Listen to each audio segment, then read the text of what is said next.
We all grew up listening to the speeches that H-men gave to the German people and troops. Couldn't understand what they were saying, but boy, they sounded menacing. And it just sounds evil. Well, now they've got AI that translated it into English and talks about Christian values and moral integrity and how valuable women are to a society. It's not quite as bad as I thought it was.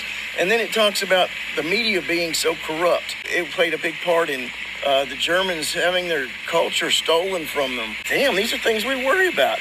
And, I can't help but think we might have been on the damn wrong side of history. Before you listen to the always brilliant Good Trouble completely dismantle this MAGA man's insane argument, let's first turn to a marginally less insane take from Trump's border czar and former Obama appointee, Tom Homan. Same as day one. National security threats, public safety threats are always the priority. But if you're in the country legally, you're not off the table. I mean, I see people, saying we're arresting non-criminals. Well, they're in the country legally. That's our job. And we told ICE agents in the process going out looking for the bad guy. And this is the problem with sanctuary cities. When we go to the community to go find the criminal, many times they're with others that may not be a criminal target, but they're in the United States illegally. They're coming too. We're going to force immigration law. Unlike the last administration where Secretary Mayorkas instructed ICE, you can't arrest an illegal alien for simply being here illegally. They got to be arrested or be convicted of a serious criminal offense.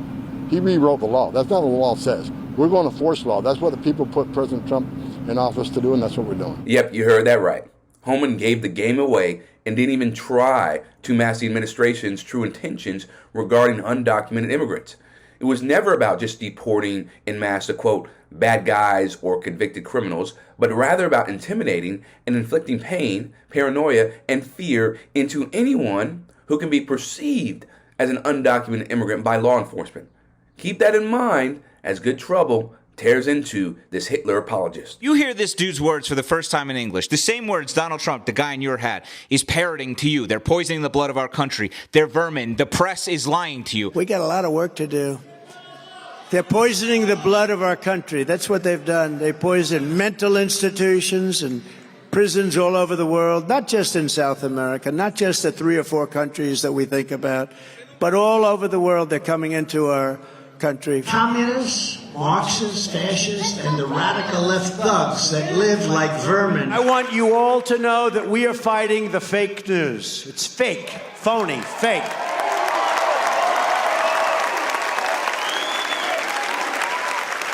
A few days ago, I called the fake news the enemy of the people, and they are. They are the enemy of the people. They're very dishonest people. In fact, in covering my comments, the dishonest media did not explain that I called the fake news the enemy of the people, the fake news. They dropped off the word fake. And all of a sudden, the story became the media is the enemy. They take the word fake out. And now I'm saying, oh, no, this is no good. But that's the way they are. Why should black voters trust you after you have used language like that? Well, first of all, I don't think I've ever been asked a question in such a horrible manner. First question. You don't even say, hello, how are you? Are you with ABC? Because I think they're a fake news network, a terrible network. I want to go back to your studio at NBC because Brian Roberts and the people that run that place, they ought to be investigated. They are so terrible the way you run that network. And you're a disgrace. No more questions from you. Go ahead. Go ahead, talk about that. His name is Peter something. He's a terrible reporter. Instead of going, man, I must be wrong because I find myself agreeing with Hitler, you say, maybe he was right. This MAGA man is a perfect example of the team sports mentality we have in American politics. Because Trump has been rehashing and parroting the same fascist talking points that Hitler did. In the MAGA man's mind, it doesn't make logical sense that our country was on the right side of history for fighting Hitler because he's on the same team as MAGA. That's wild. Wild, people. But in the same breath, it's not. You grew up wondering, like I did, how the did Germans allow this to happen to that many people? We are watching it with you happen in real time. This take is beyond embarrassing. It's disgusting and dangerous. Watching you people try and reconcile with the idea that you can't be wrong about anything, which means the other option must be true, which means that guy had some good ideas. You tell me, man, I am fully serious. Look at this photo, and you tell me if you think that we were on the wrong side of mother history. And let me add to that. Fascism and authoritarianism, they don't just happen all at once. It's a slow boil, right, that takes decades, where those in power use culture war issues and other political distractions like war to gradually turn up the heat and slowly normalize their consolidation of power. And we're seeing the first steps of it happening right now. So many distractions, whether it's war or whether it's, the war on DEI and the war on trans people, the war on immigrants. It's all a distraction, and this is what you build, right? And then, of course, lawsuits that they're bringing against universities, right, and law firms that don't want to abide by what their agendas are from the Trump administration. This is what's going on, people. This is what's going on. Wake up. Wake up. We're going double down, triple down in sanctuary cities. Why? Not because they're a blue city or blue state, because we know that's where the problem is. We know they're releasing public safety threats and national security threats to the streets every day because they don't honor our detainers. We know that. We don't have that problem like in Florida, where every sheriff in the state's working with us. So where we're going to send our assets, we're going to send them where the problem is. Sanctuary cities. So I've said it before, we'll flood the zone of sanctuary cities. If they don't let us arrest a bad guy in the county jail, they're going to arrest him in the community. We're going to arrest him at a work site. So we're going to increase community operation. We're going to increase worksite enforcement operation. We're going to get the bad guys. So if they don't want to help, get out of the way. We're coming to do it. Immigration, the paranoia surrounding crime, trans people. These are just some of the political distractions that the Trump administration is using to justify the corruption and power concentration we're currently experiencing. Okay? The mass dragnet operations, like what Homan was describing, they pose serious danger to immigrant communities, not just in sanctuary blue cities, but to immigrant communities all across America, because there's no discrimination, right? With these operations, they're going to round up as many immigrants as they can to meet their number, right? To meet their quota. It doesn't matter if you're undocumented or documented. So just think about that. If ICE is able to get away with whatever they want in supposedly safe sanctuary cities, just imagine what they're going to be able to do in other cities. It is terrifying, people. The president gave a directive that the farmers needed to make sure they could farm and do their harvests and milk their cows.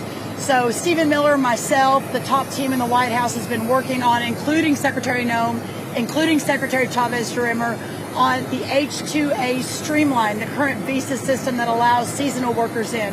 So we are hard at work. We've already made some changes. We're going to make it cheaper, more efficient, and more effective for those farmers. We will have a 100% legal workforce very, very soon, thanks to President Trump's leadership. First thing I'll say is the president has been unequivocal that there will be no amnesty, and I think that's very, very important. I and the rest of our cabinet certainly support that, effectuate that, and make sure that happens every single day. The second thing, to your question about mass deportations, the president and I have spoken about that once or twice, and he has always been of the mindset that at the end of the day, the promise to America to ensure that we have a 100% American workforce stands, but we must be strategic in how we are implementing the mass deportation so as not to compromise our food supply. Ultimately, the answer on this is automation, also some reform within the current governing structure.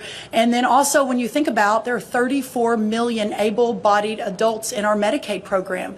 There are plenty of workers in America, but we just have to make sure we're not compromising today, especially in the context of everything we're thinking about right now. So no amnesty under any circumstances. Mass deportations continue, but in a strategic and intentional way as we move our workforce toward more automation and toward a 100% American workforce. I find it abhorrent and disgusting listening to Rollins' bigoted and dystopian vision for the future of Americans' workforce, especially the agriculture industry, right?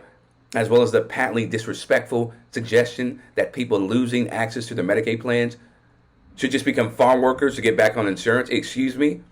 If only it were that simple. And then, what? And then no amnesty, right? The continued mass deportations. then more automation. It's just, all of it's bad, man. All of it's so terrible, and they have no compassion. They have no empathy. And they just say it so flippantly, right? They say it so casually. These are not people who are rooting or who are working to make America better whatsoever. For Rebel HQ, I'm Chris Williamson. We'll see you next time.